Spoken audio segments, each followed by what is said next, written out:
Hello friends, welcome to ஏழாம் அறிவு. நம்ம தமிழ் சினிமா வரலாற்றில் மறக்க முடியாத விஷயங்கள் பத்தி தான் இந்த வீடியோவுல நாம பார்க்க போறோம். அதுக்கு முன்னாடி ஏழாம் அறிவு சேனலுக்கு சப்ஸ்கிரைப் பண்ணிட்டு மறக்காம பெல் ஐகானையும் கிளிக் பண்ணிக்கோங்க.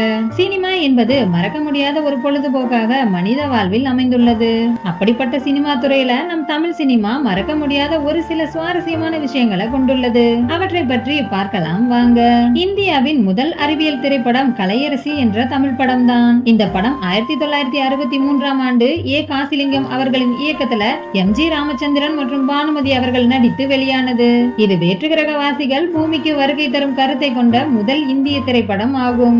இந்தியாவிலேயே 1,00,000 ரூபாய் ஊதியம் பெற்ற முதல் நடிகை நம் தமிழ் நடிகையான கே.பி. சுந்தராம்பாள் அவர்கள்தான். இந்தியாவிலேயே இருமுறை ஆஸ்கர் விருதை வென்ற ஒரே இசையமைப்பாளர் நம் இசை புயல் ஏ.ஆர். ரஹ்மான் அவர்கள்தான். உலகிலேயே அதிக திரைப்படங்களில் நடித்த துணை நடிகை என்ற பெருமை நம் தமிழ் நடிகையான மனோரமா அவர்களுக்கு தான் உள்ளது. உலகிலேயே அதிக திரைப்படங்களுக்கு இசையமைத்தவர் நம் தமிழரான இசைஞானி இளையராஜா அவர்கள்தான். உலகிலேயே 100 மற்றும் அதற்கு மேற்பட்ட திரைப்படங்களை இயக்கிய இயக்குநர்களில் இருவர் நம் தமிழரான கே. பாலச்சந்தர் மற்றும் ராமநாராயணன் அவர்கள்தான். இந்தியாவிலேயே அதீத ஆடம்பர வாழ்க்கை வாழ்ந்த முதல் நடிகர் நம் தமிழ் நடிகரான எம்.கே. தியாகராஜ பாகவதர் தான். இந்தியாவிலேயே முதலில் நான் லீனியர் சிங்கிள் ஷாட் திரைப்படம் எடுக்கப்பட்டது நம் தமிழ் படமான இரவின் நிழல் படம் தான். இந்தியாவிலேயே அதிக கெட்டப்களில் நடித்த முதல் நடிகரும் சிறப்பு ஒப்பனைக்காகவே நீண்ட நேரம் ஒதுக்கி ஒப்பனை செய்து கொண்ட முதல் நடிகரும் நம் தமிழ் நடிகர் நம்பியார் அவர்கள்தான். அதாவது திகம்பர சாமியார், நெஞ்சம் மறுப்பதில்லை போன்ற படங்கள் ஆகும்.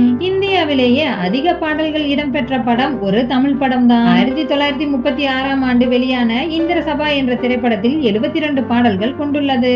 இந்தியாவிலேயே முதல் டால்பி தொழில்நுட்பத்தில் வெளியான திரைப்படம் நம் தமிழ் படமான குருதி புனல் படம் தான். இந்தியாவிலேயே படத்தை தயாரிக்க ஆரம்பிக்கும் முன்பே பட தொழிலாளர்கள் அனைவருக்கும் சம்பளம் வழங்கியும் படத்திற்கு பூஜை போடும் போது படம் வெளியாகும் தேதியை அறிவித்து அதே தேதியில் படத்தை வெளியிடும் தயாரிப்பாளர் நம் தமிழ் சினிமா தயாரிப்பாளர் சாண்டோ சின்னப்பா அவர்கள்தான். இந்தியாவிலேயே சமூக எழுச்சிக்கு தூண்டுவதாக கூறி பிரிட்டிஷ் அரசால் தடை செய்யப்பட்ட முதல் படம் தமிழ் படமான தியாகபூமி என்ற படம் தான். இந்தியாவிலேயே ஒரே நாளில் அதாவது 24 மணி நேரத்தில் எடுக்கப்பட்டு கின்ன சாதனை பெற்ற படம் நம் தமிழ் படமான சுயம்வரம் என்ற திரைப்படம் தான். இந்தியாவிலேயே 5 வேடங்களிலும் 3 வேடங்களிலும் நடித்த முதல் நடிகர் நம் தமிழ் நடிகரான பி.யு. சின்னப்பா தான். ஜெகதல பிரதாபன் மற்றும் மங்கையர்கரசி போன்ற படங்களில் நடித்துள்ளார். இந்தியாவிலேயே இறுதி வரை திரைப்பட தயாரிப்பில் சர்வாதிகார பாணியை கையாண்டு வெற்றி கண்டு மிகவும் பிரபலமானவர் நம் தமிழரான மாடர்ன் தியேட்டர் சுந்தரம் அவர்கள் மட்டும்தான். இந்தியாவிலேயே 2 நாட்களில் முழு படத்திற்கும் ரீ ரெக்கார்டிங் இசை அமைக்கப்பட்டது நம் தமிழ் படமான சிகப்பு ரோஜாக்கள் திரைப்படம் தான்.